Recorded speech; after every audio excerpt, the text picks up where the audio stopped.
Good morning students. BA second year third same history की online कक्षा में आप सबका स्वागत है। आज का हमारा चैप्टर रहेगा चैप्टर 2, जिसका नाम है शेर शाह सूरी एवं उसका प्रशासन। बाबर ने इब्राहिम लोदी को हराकर अफ़गानों की सत्ता तो अवश्य ले ली, परंतु वह अफ़गानों की शक्ति को समाप्त नहीं कर पाया। बाबर की मृत्यु के बाद अफ़गान पुनः शेर शाह के कुशल नेतृत्व में एक हो गए तथा शेर शाह ने अपनी सैनिक प्रतिभा व राजनीतिक दूरदर्शिता को अपनाते हुए मुगलों को चुनौती दी।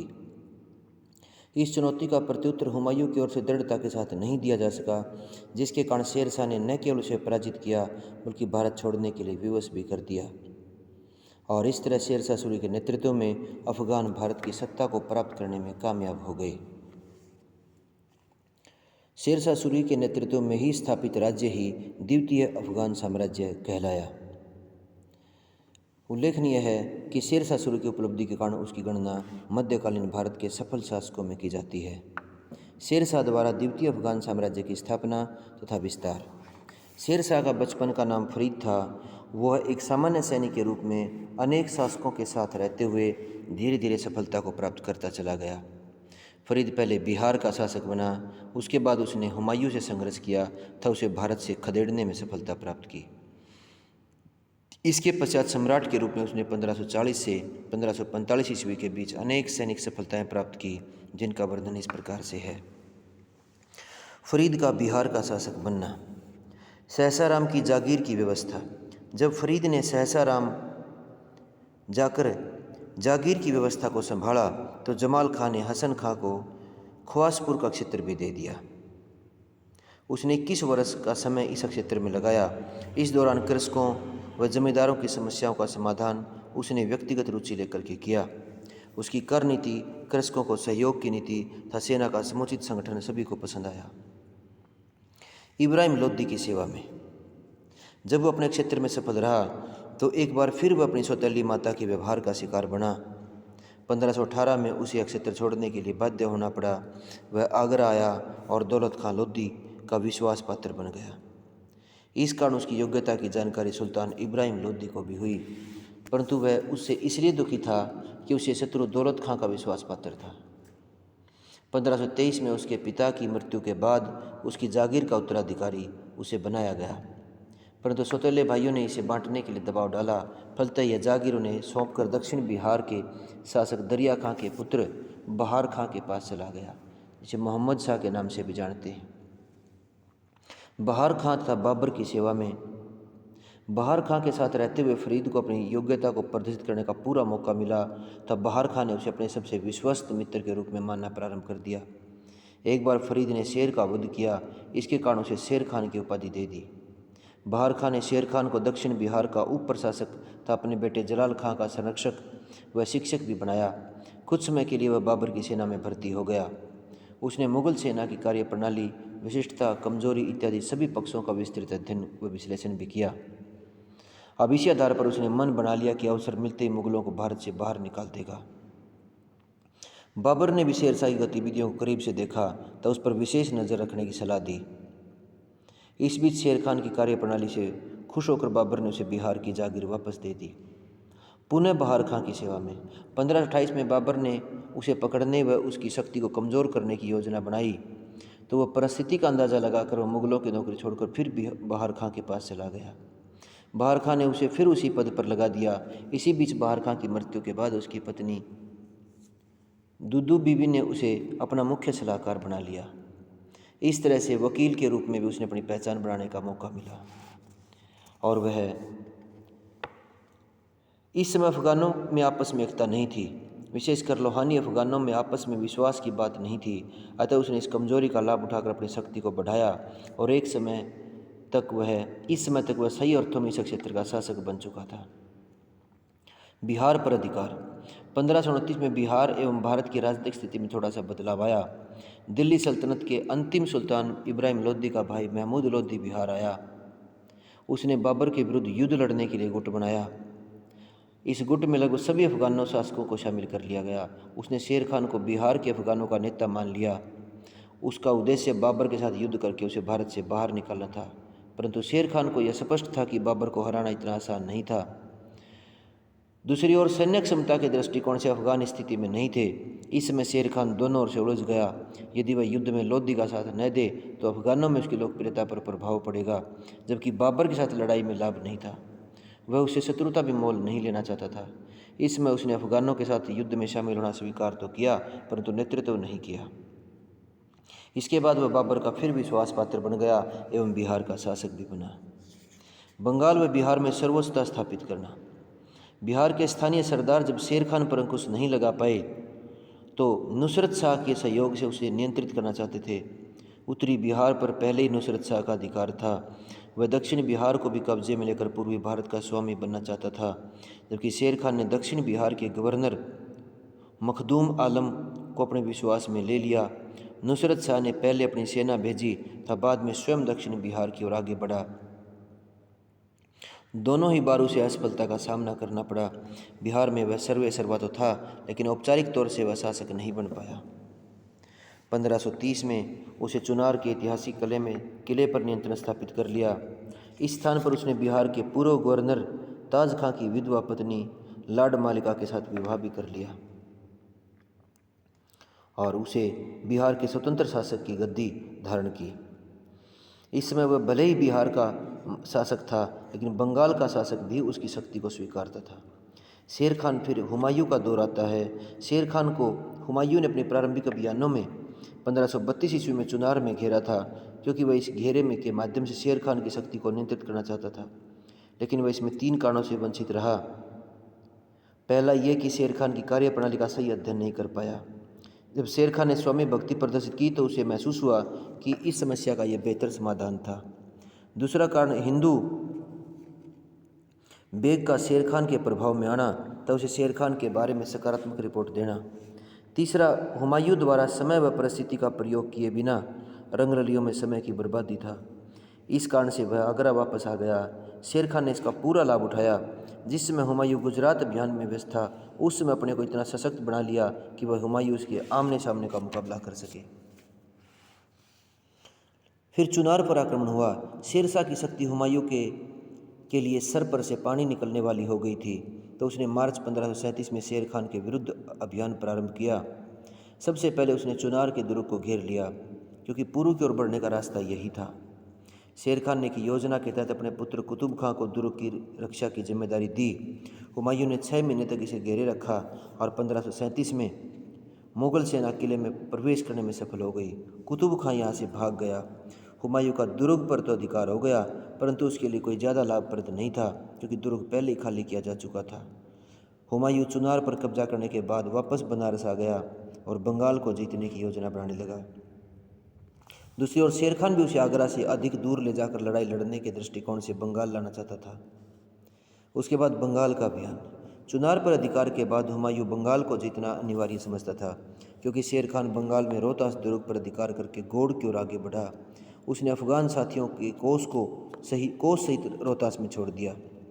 इस बीच हुमायूं व शेर खान के मध्य संधि वार्ता भी हुई। हुमायूं ने शेर खान पर दबाव डाला कि वह बंगाल में गौड़ व रोहतास क्षेत्र उसके हवाले कर दे।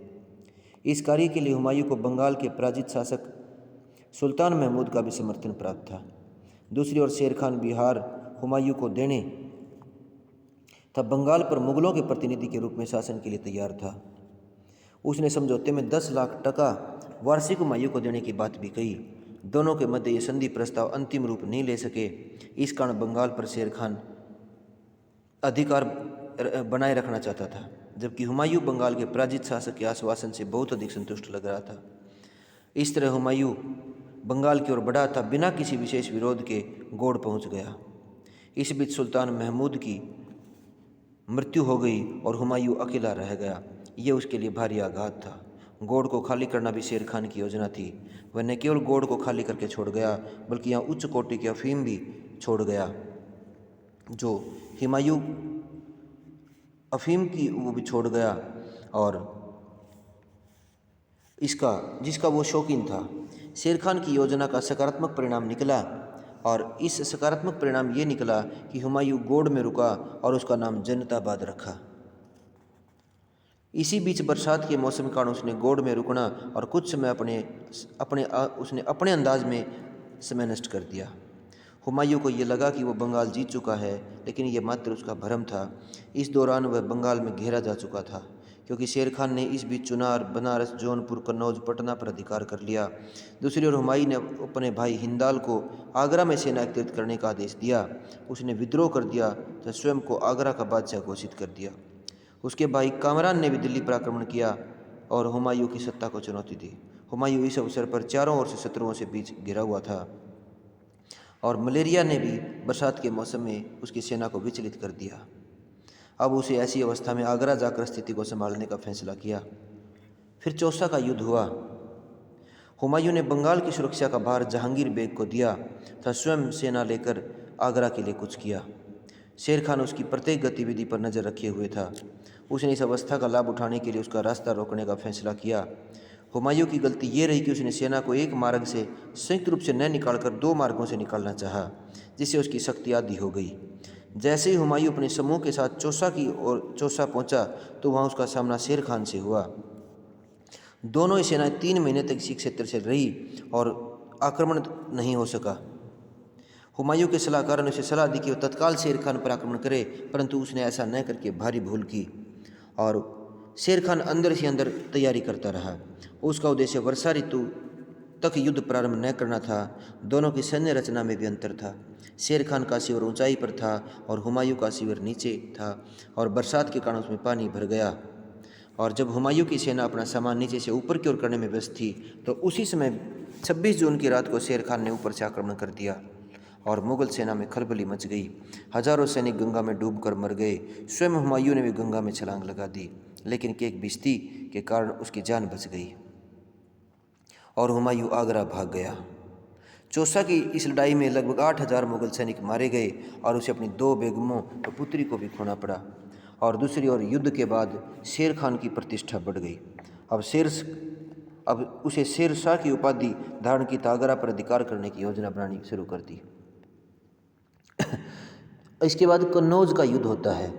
चौसा के युद्ध में करारी हार से हताश हुमायूं आगरा पहुंचा। शेर शाह हुमायूं का पीछा कर रहा था। उसने अपने सहयोगियों को हुमायूं को चारों ओर से घेरने था उस पर एक साथ चारों ओर से आक्रमण करने की योजना बनाई। उसने ईसा खां को गुजरात व मांडू क्षेत्र से आगरा व दिल्ली पर आक्रमण करने को कहा, जबकि अपने कुतुब खां को कन्नौज की ओर से दबाव बनाने को कहा, जबकि स्वयं बिहार की ओर से आगे बढ़ रहा था। हुमायूं ने स्वयं कन्नौज की ओर से बढ़ने का फैसला किया। इस अभियान में कुतुब खां मारा गया तो हुमायूं का उत्साह बढ़ गया। उसकी सेना भी बढ़कर के 90,000 हो गई थी। इस तरह शेर शाह व हुमायूं दोनों कन्नौज की ओर बढ़े। अप्रैल 1540 से लगभग मई के मध्य तक दोनों सेनाएं फिर आमने सामने हुई। हुमायूं ने फिर ये भूल की कि उसने शेर शाह को संभालने का अवसर दे दिया, अन्यथा पुत्र की मृत्यु से वह विचलित था और उसकी सेना का मनोबल भी कमज़ोर था। हुमायूं ने दूसरी गलती ये दोहराई कि उसने अपना शिविर फिर नीचे जगह लगाया। जब 15 मई को फिर वही कहानी दोहराई गई तो स्थिति वही जो बनी जो चौसा में थी। शेर शाह ने फिर आक्रमण कर दिया, अचानक आक्रमण कर दिया। मुगल सैनिक लड़ने के लिए तैयार नहीं थे और वे न पहले की तरह मृत्यु का मंजर देखना चाहते थे। कामरान था सुल्तान मिर्ज़ा की सेना उसका साथ छोड़कर भाग गई। हुमायूं अपने भाई हिंदाल व अस्करी की सहायता से लड़ा, लेकिन उसे पराजित होना पड़ा। उसके सैनिकों का उत्साह समाप्त हो चुका था। अब हुमायूं के पास भी भागने के सिवा कोई चारा नहीं था और वह ईरान चला गया। इस तरह कन्नौज युद्ध से भारत में मुगल सत्ता समाप्त हो गई। तब भारत के बादशाह को शेर शाह ने भारत से निर्वासित कर दिया। इस कारण भारत में अफगानों द्वारा खोई सत्ता को फिर प्राप्त करने का अवसर मिला और उसने शेर शाह के नेतृत्व में द्वितीय अफगान राज्य की स्थापना की। हिंदुस्तान के सम्राट के रूप में शेर शाह का मूल्यांकन। कन्नौज तथा बेलगाम के युद्ध के बाद शेर खान ने शेर शाह की उपाधि धारण करके हिंदुस्तान के शासक के रूप में कार्य करना शुरू कर दिया। अब शेर शाह ने एक समय में 2 नीतियां बनाई। एक तो वह कि शत्रु को कमज़ोर करके प्रशासन को ठीक करे, जिसके कारण जन विद्रोह की संभावना कम हो जाए। दूसरी ओर अपने राज्य का विस्तार, ताकि धीरे धीरे वह सारे भारत का स्वामी बन सके तथा उसके द्वारा स्थापित द्वितीय अफगान राज्य स्थायी सिद्ध हो सके। उसने सीमांत प्रदेशों की सुरक्षा की। उसने फैसला लिया कि सीमा क्षेत्र को सुरक्षित बनाया जाए। वो मानता था कि जब तक बोलान व खैबर दर्रे सुरक्षित नहीं हैं, तब तक वह दिल्ली व आगरा भी सुरक्षित नहीं है। उसने बलूची सरदारों से मित्रता कर उन्हें इस क्षेत्र की रक्षा का कार्यभार सौंपा।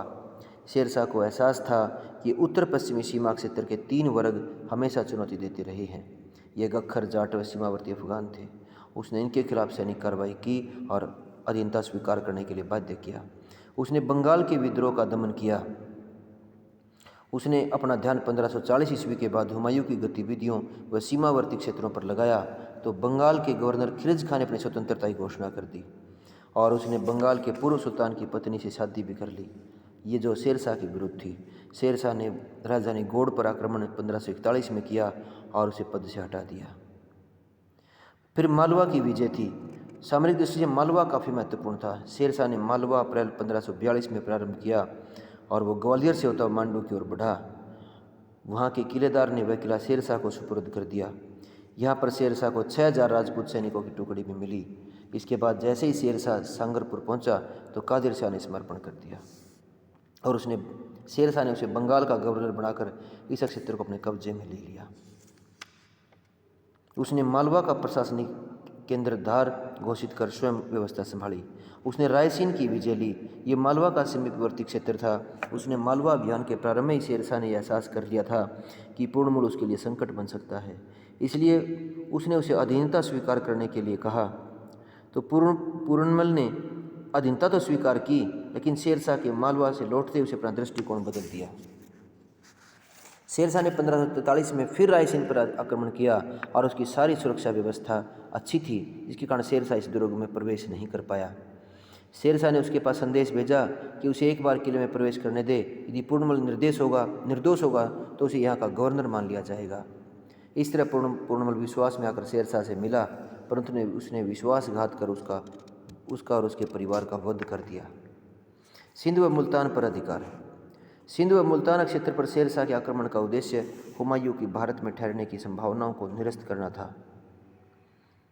शेरशाह ने जब सीमावर्ती क्षेत्रों को प्रभाव में लिया तो उसमें भी यहाँ स्थिति सामान्य नहीं थी, लेकिन वह बंगाल क्षेत्र को नियंत्रित करने के लिए वापस चला गया और 1543 में शेरशाह ने मुल्तान के शासक बख्शू लेगा को पराजित किया तथा सिंध के जाट सरदार फतेह खां को भी हार मानने के लिए बाध्य होना पड़ा। इसके बाद राजपूताना का अभियान। राजपूताना में कई स्वतंत्र रियासतें थीं। इन रियासतों में से कुछ तो अपनी सत्ता को संपूर्ण उत्तरी भारत में फैलाना चाहते थे। इस कारण शेरशाह ने रियासतों को नियंत्रण में करने के लिए इस क्षेत्र पर अधिकार करने के लिए विशेष अभियान चलाया। उसकी 2 रियासतों से विशेष टक्कर हुई। पहली मारवाड़ से। मारवाड़ का शासक मालदेव था। बीकानेर, जोधपुर, आमेर क्षेत्र भी उसके प्रभाव में थे। मालदेव शेरशाह के मध्य टकराव के 3 कारण थे। पहला ये कि मालदेव ने हुमायूं के विरुद्ध शेरशाह के पुत्र कुतुब खां की सहायता की, जिसके कारण वह हुमायूं के भाइयों के हाथों मारा गया, जबकि शेरशाह के अनुसार पहले मालदेव ने उसे सहयोग का आश्वासन दिया। दूसरा कारण ये कि हुमायूं जिस समय सिंध में था उसमें मालदेव ने उसे सम्मानजनक निमंत्रण भेजा था और उसे आश्वस्त करना चाहता था कि वो उसकी सहायता करेगा। और तीसरा ये था कि मालदेव की सीमा शेरशाह के राज्य से लगती थी और दोनों एक दूसरे के क्षेत्र पर कब्जा करना चाहते थे। 1544 में शेरशाह ने मालदेव के विरुद्ध अभियान चलाया। शेरशाह ने एक बार फिर धोखे की नीति अपनाकर मालदेव के शिविर में पत्थर डालकर यह प्रचार किया कि मालदेव के सामंत उसे धोखा कर शेरशाह के पास उसे बंदी के रूप में भेजना चाहते हैं, और इस प्रतिक्रिया से मालदेव के सामंतों में हलचल मच गई। मालदेव ने स्थिति संभालने का प्रयास किया, परंतु सरदारों ने स्वामी भक्ति प्रदर्शित करते हुए शेरशाह पर आक्रमण कर दिया और इससे मालदेव की सेना विभाजित हो गई। इस युद्ध के मैदान में पराजित भी हो गई। मालदेव को युद्ध छोड़कर के पीछे हटना पड़ा। ऐसे में शेरशाह ने अजमेर, जोधपुर, नागौर, मेड़ता इत्यादि स्थानों पर कब्जा कर लिया, लेकिन मारवाड़ का छोटा क्षेत्र मालदेव के पास ही रहा। शेरशाह ने यह विजय प्राप्त कर ली, लेकिन राजपूतों की वीरता से प्रभावित होकर उसने कहा, मैंने एक मुट्ठी भर बाजरे के लिए हिंदुस्तान का राज्य खो दिया। इसके बाद मेवाड़।